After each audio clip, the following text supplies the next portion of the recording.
ஜனநாயக இதில் என்டிஏல வந்து பார்த்தீங்கன்னா அதிமுக இருக்கா இல்லையானே தெரியல. முதல்ல அவங்க வந்து போன எலெக்ஷனில் தனியாக வந்துட்டாங்க, தேமுதிகவோட நின்னாங்க.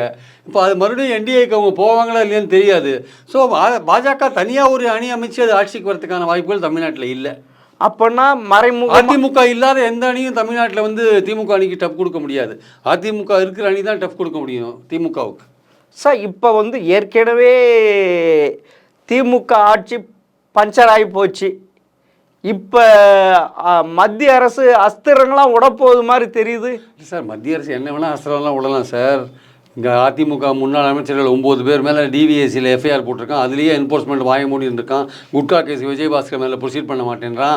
இதெல்லாம் நடவடிக்கை எடுத்துகிட்டு திமுக அமைச்சர்கள் மேலே வரட்டும்.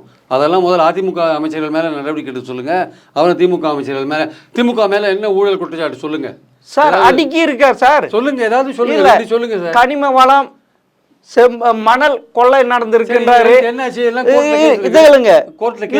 சாலை இதுல 6000 கோடி.